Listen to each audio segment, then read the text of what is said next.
سیر سپاٹا، تفریح، ہر روز ٹائم دینا، یا جیسے پچھلے ٹائم مولانا زاہد عباس صاحب سنا ہے آپ کو لے جاتے ہیں باہر، آپ دوڑتے ہیں، کھیلتے ہیں، کچھ کرتے ہیں، یہ بھی ایک سیر سپاٹا ہے، بہت اچھی ہے۔ جب ہم بچے ہوتے تھے آج سے 60-70 سال پہلے، تو مولانا محمد یار شاہ صاحب جو صبح کے استاد تھے، وہ فرمایا کرتے تھے ہر طالب علم کے لیے ضروری ہے کہ وہ مدرسہ چھوڑ کر 1-2 فرلانگ باہر چلا جائے۔ وہاں اس زمانے میں یا کبڈی کھیلتے تھے یا بڈی کھیلتے تھے، باڈی کھیلتے تھے، یعنی بھاگنے والی چیزیں ہوتی تھیں۔ اس وقت یہ والی بال، کرکٹ وغیرہ کا نام و نشان نہیں تھا، یہ چیزیں بعد میں پیدا ہوئی ہیں۔ تو وہ جاتے تھے، ورزش کرتے تھے۔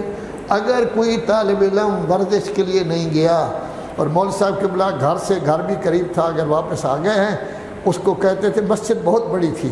کیوں بڑی تھی؟ جو کہ سنی مسجد تھی، خود اس کا جو ہے وہ مسجد بنانے والا شیعہ ہو گیا تو مسجد بھی شیعہ ہو گئی، وگرنہ شیعہ بڑی مسجد نہیں بناتے۔ جب یہ مسجد بن رہی تھی تو امیر علی انور علی ہمارے ٹرسٹی تھے، وہ کہتے تھے مولوی صاحب اس کو اتنا مضبوط بنا رہے ہو، اور کوئی ٹرین چلانی ہے اس پر، اتنی بڑی بنا رہے ہو، یا نماز پڑھنے کون آئے گا؟ مجلس میں 7-8 آدمی محرم میں آتے تھے، چھوٹا سا ایک کمرہ ہوتا تھا، اس کے علاوہ کچھ بھی نہیں تھا جب ہم نے اس کو لیا۔ اب یہ مسجد ہماری کم ہو گئی ہے، اس طرف اضافہ کیا ہے، اس طرف اضافہ کیا ہے، اوپر چھت ڈالی ہے، اس طرف ڈالی ہے، اب بھی ہماری مسجد کم ہے۔ تو گویا مسجد وہ سنی تھی، وہ شیعہ ہوئی مسجد۔ تو نتیجہ یہ ہے کہ وہ شیعوں کے پاس آ گئی، تو وہ کرتے تھے کہ مسجد کے ارد گرد کافی جگہ تھی، مینار بھی تھا، یعنی جس میں کھڑے ہو کر اذان دیتے تھے، کیونکہ سپیکر نہیں ہوتا تھا، تقریباً 20-25 اس کی سیڑھیاں چڑھ کر اوپر جاتے تھے، اذان دیتے تھے۔ تو وہ حکم دیتے تھے کہ یہاں دوڑو، اپنا منہ بند رکھو، ناک سے سانس لو، جب تک پسینہ نہیں آئے گا۔ وہ بیٹھے ہوتے تھے چارپائی پر، کرسیاں نہیں ہوتی تھی اس وقت، چارپائی پر بیٹھے ہوتے تھے، طالب علم بیچارہ دوڑتا تھا 8-پون گھنٹہ، جب اس کو پسینہ آ جاتا تب وہ کہتے تھے یہ ضروری ہے۔ خود بھی وہ ورزش کرتے تھے، ڈنڈ ہوتے ہیں وہ نکالتے تھے، کبھی اس طرح پاؤں کر کے وہ کرتے تھے۔ پرانے زمانے کے میٹرک تھے، ان کو ان تمام چیزوں کا پتہ تھا۔ تو یہ ورزش، یہ چیزیں ضروری ہیں۔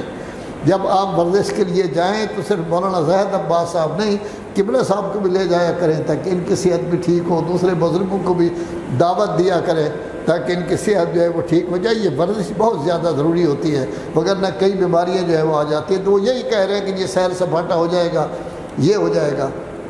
لیکن ہوا کیا کہ سیر سپاٹا کی بجائے لے گئے، اور راستہ میں پہلے طے کیا بھائیوں نے کہ کیا کرنا چاہیے۔ جو غلط شرارتی بھائی تھے انہوں نے کہا اس کو قتل کر دو۔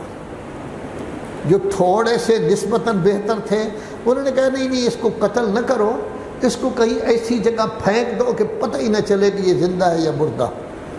ایک آدمی ان میں سے شریف تھا، ان بھائیوں میں 10 بھائیوں میں، وہ کہنے لگا نہیں اس طرح نہ کریں، یہ کنویں بنے ہوتے ہیں، کنویں میں ڈال دیں، کوئی قافلے والا آ جائے گا، اس کی قسمت ہو سکتا ہے اس کو نکال کے لے جائے، غلام بنا لیں۔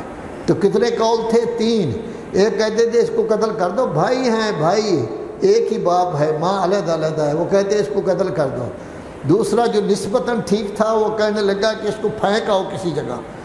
تیسرا جو بہت اچھا تھا، بھائی شریف آدمی تھا، اس نے کہا جی اس کو کیا کرو کسی کنویں میں ڈال دو۔ کنویں میں ڈالنے سے آدمی مرتا نہیں ہے، جو کنواں زیادہ ڈونگا بھی نہیں ہوتا، پھر کنواں بڑا اچھا بنا ہوتا ہے، اس کنویں کے ساتھ جہاں پانی ختم ہوتا ہے جگہ بنی ہوتی ہے کوئی چیز رکھنے کی، حتیٰ اتنی جگہ بنی ہوتی ہے کہ چھوٹا سا بچہ وہاں بیٹھ بھی جاتا ہے۔ تو کہنے لگے کہ اس طرح بن جائے گا۔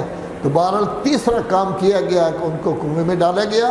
جب کنویں میں ڈالا گیا تو ایک قافلہ آیا جو غلاموں کی منڈی لیے پھرتا تھا، ان کو کرتا تھا۔ انہوں نے پانی کے لیے ڈول ڈالا، جو اس زمانے میں یہ نہیں ہوتا تھا کہ وہ ان کو چلا سکے، ڈول ڈالتے تھے، اس سے پانی دیکھا کہ ڈول میں جو ہے بچہ نکلا ہے، بڑا خوبصورت بچہ۔ ایک روایت میں 6 سال کے تھے، ایک روایت میں 8 سال کے تھے، ایک روایت میں 10 سال کے تھے، بہت بڑا خوبصورت بچہ۔ وہ بڑے خوش ہو گئے کہ ہم پانی لینا چاہتے تھے، غلام مل گیا ہے، ڈھیر سارے پیسے ہوں گے۔ بعد میں ان کو بیچ دیا گیا۔ جو بچہ قیدی بن گیا تھا وہ شاہ مصر کے گھر میں بیٹا بن کر اب رہ رہا ہے۔